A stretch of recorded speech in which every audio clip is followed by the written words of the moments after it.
This is a bite-sized podcast published by Meritas EMEA Employment Group.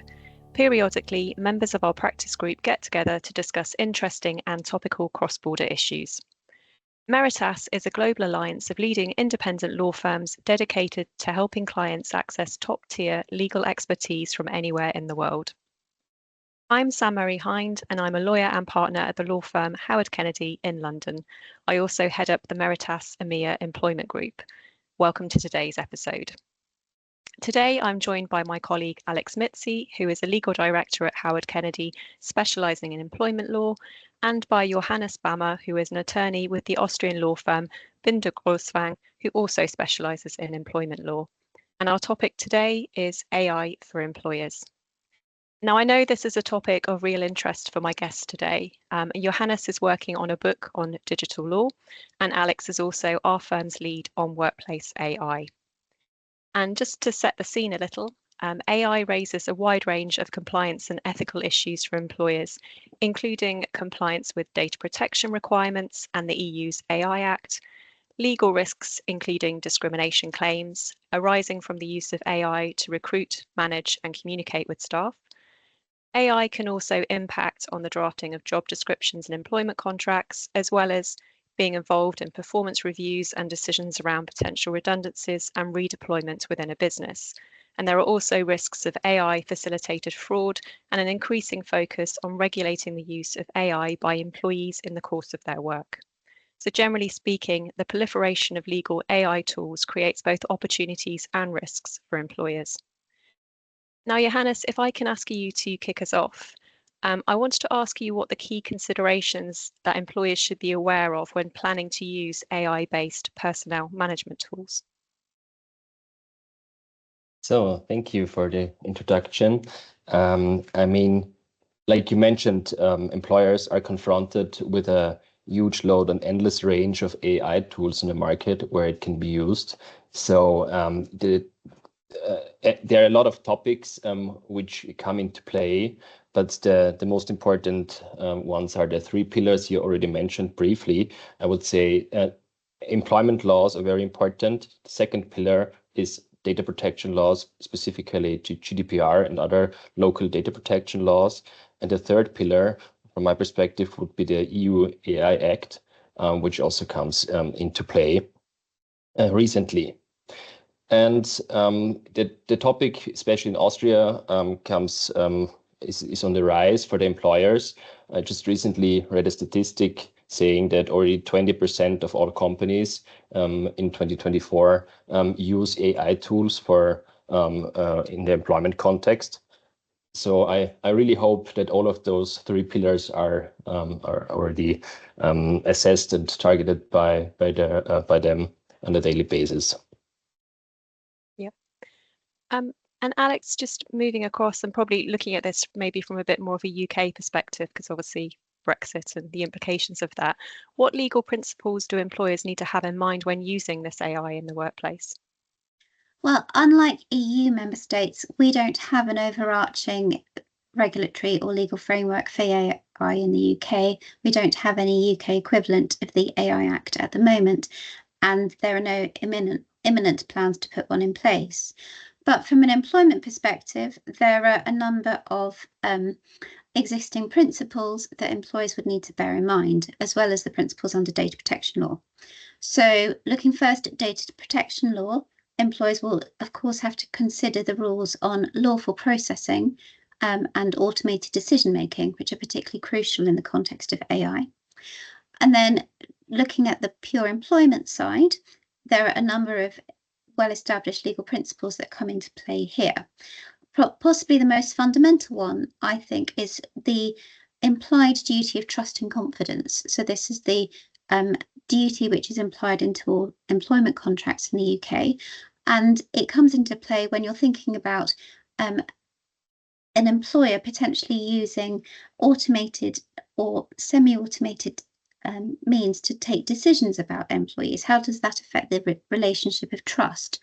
How does that affect the dynamic between employers and employees? Then there's discrimination law, obviously very much based on EU law, but that's where the perennial topic of bias in AI decision making comes into play and is likely to be scrutinised very heavily. And then finally, from a UK perspective, there's the law surrounding unfair dismissal, where AI-related tools are used as part of a decision-making process which culminates in someone's employment being terminated. There's a huge body of case law on what fair decision-making looks like and what information employers have to give their staff about how they're making decisions about termination. And it's likely that the use of AI in that context is going to be heavily scrutinised too by our UK employment tribunals. Okay, and just sort of thinking about the use of AI in the workplace, whether that's approved software or not, probably thinking more about ChatGPT here, and how many employees probably turn to that as their first port of call when carrying out some tasks. And that kind of raises a question over whether the employer has real oversight or control. And I wanted to ask Johannes about employers and whether they can decide whether and how employees can use those AI tools for their work. So under Austrian law, employers can generally instruct their employees on how to do their work and also which tools they should use and also which tools they generally should not use. So this general principle also concerns AI tools, like it also used to be with regular research tools like also Googling or legal research tools. So an employer can tell his employee that he should not use AI tools. And also you do not even need a justification for this.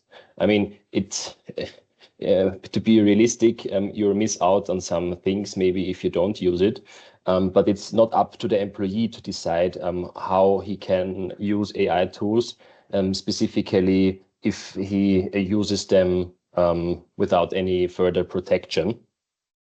So if an employee refuses to follow those orders, it would also be a violation of the employer's rights, and it could you can have a written warning on this, and also even comes up to a dismissal of the employee if he is not following your instructions. But it should not come so far normally within an employment relationship. So we would recommend to have a policy in place or any guideline where you can tell the employees, so it's one-sided, you don't need their consent on this, how you want them to use AI or not use AI. So you could, for example, list programs or tools which they can use and also how they can use them. Specifically, if you think about premium versions, which are on the market, where normally employers would buy the premium versions instead of the regular versions, this is very important concerning data protection rights and other stuff. So mostly if you use the regular versions and not the premium ones, you do not know what happens to your data you're putting in there. So it's a high risk for any confidential data or any other personal data also of the employee. So I only in the daily basis, you think of translation programs and also ChatGPT, like you said.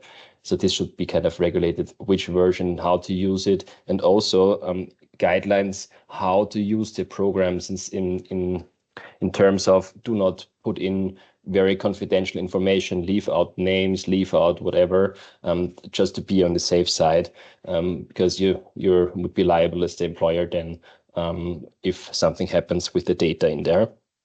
And also one thing which could be instructed in the guidelines is that employees, if they use AI tools, that they would be obliged to label their work results that they did that with ChatGPT or whatever program they used, so that I know as an employer where this comes from, and also to have it documented kind of if some problems arise also vis-a-vis the software provider. Thanks. Alex, I'm going to direct this question at you, and I think it's a sensible one to now ask, and that was what kind of practical safeguards can employers put in place when they're adopting these AI tools just for employee management purposes?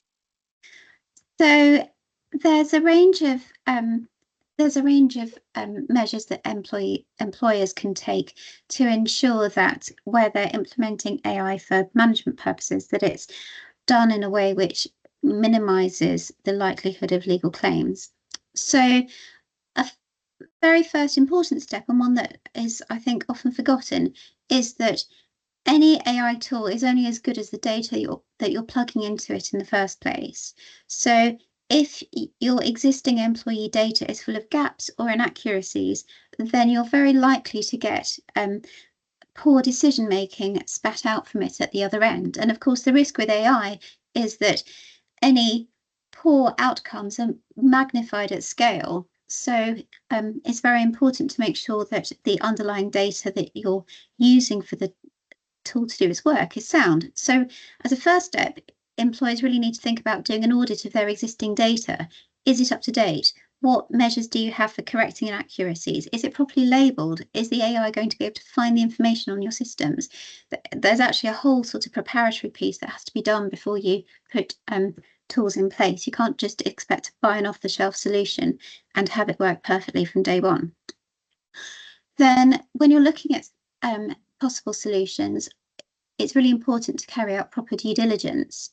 So you need to be looking at how the tools work and doing your best to understand how they actually make their decisions. And this is where there's often a bit of tension with suppliers, because obviously there will be some matters that the supplier or potential supplier will consider commercially confidential. They won't want to tell you necessarily exactly how all their technology works.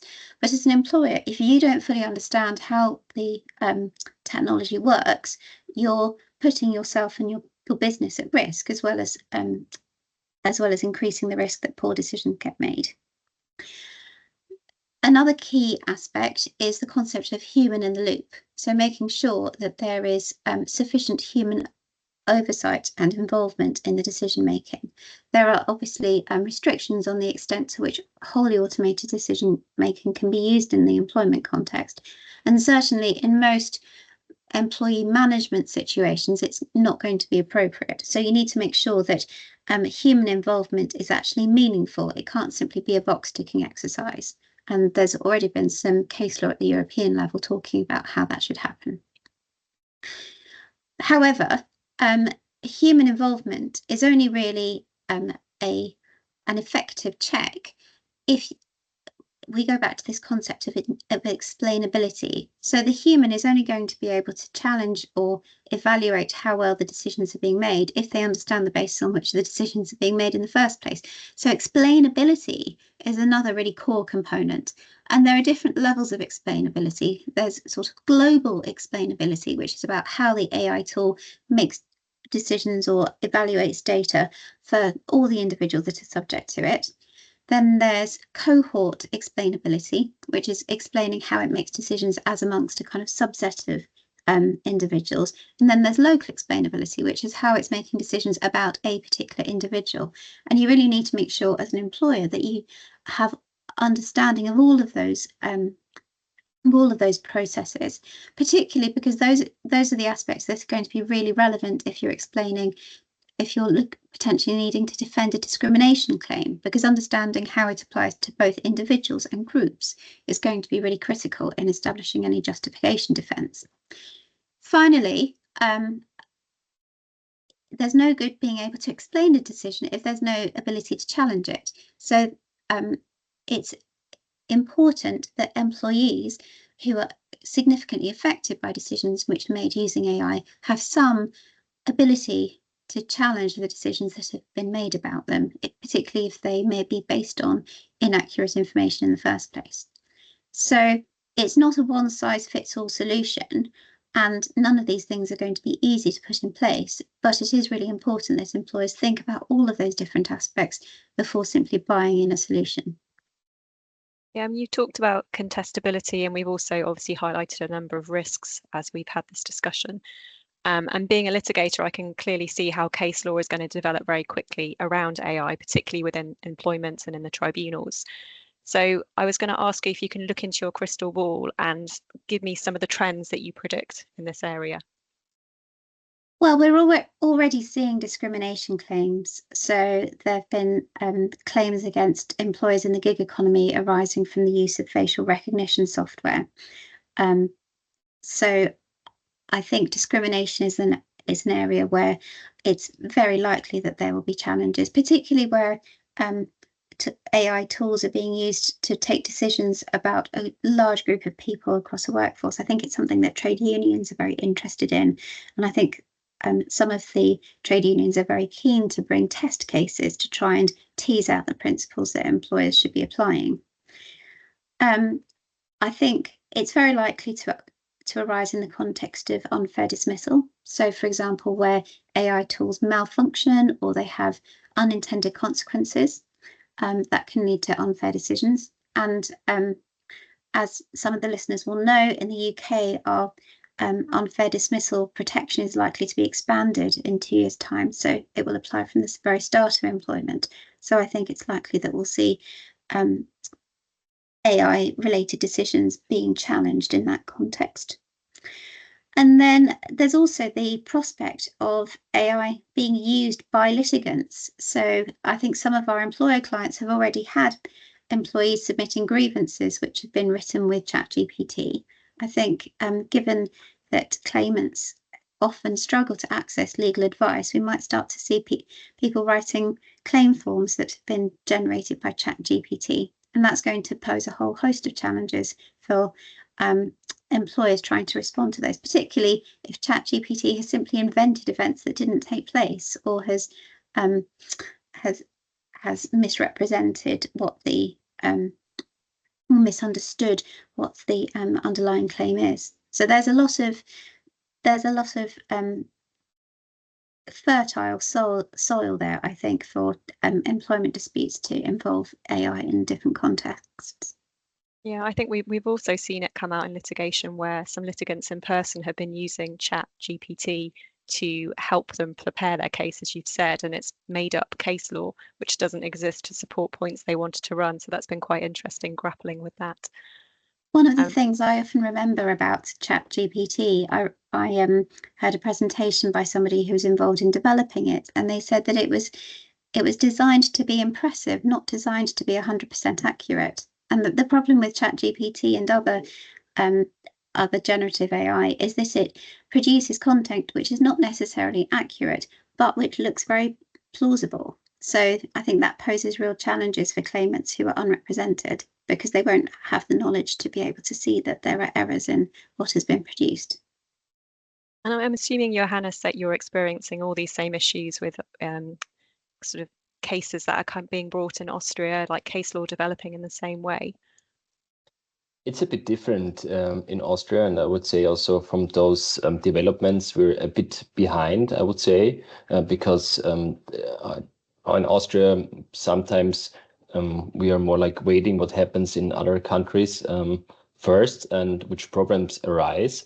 And it but also nobody really wants the test cases, do they? Nobody wants the test cases. No, and it's like our legal system is also structured a bit differently. So it would made up cases would come be discovered earlier, I would say, and also it's more likely that I would say laws would be kind of made up, and this would be very easy to spot. But Jenny, most of the developments you mentioned come into play also in Austria, and I would also say that the discrimination claims is like one of the most important parts. But I think that the complicated part for the employers will be that you have more fronts where the problems come from. Like I said, I mean, the three pillars, like you have the employment law problems, you have data protection problems, then you have the AI Act. And from any of those areas, there could come problems. And if I just think about the employment law side a bit further, like you said, the unconscious bias problematic for discrimination for whatever reason is really hard to fight because most of the providers will not really give you the opportunity to really look into the data and check the test data, or if you use only the data you have yourself, it may not be enough to work out pretty well in practice. So it's not so helpful as compared to have a big data set, which really brings you forward. But specifically when it comes to hiring people, this is like the standard case, and we already had it's a famous case, like the Austrian Labor Market Authority used the AI tool, which had the gender bias. So because they use their data set and they know from their experience that men are more likely to be hired, and the system just continued to use their data, and they then stopped the program for some time. But this is the first thing which came to the media. And this is something which it's not so easy to cope with, because it's easy to say you should check your test data and you should audit your test data on a regular basis. But how this is really done in practice, and how the software companies will also give you the opportunity to do that, this is not to be foreseen now. And the second thing, which is a traditional Austrian, or I think German topic, is that works council involvement will be heavily in those areas also, because for some measures, some programs, the involvement, the co-determination rights of works councils range from mere information rights or consultation rights.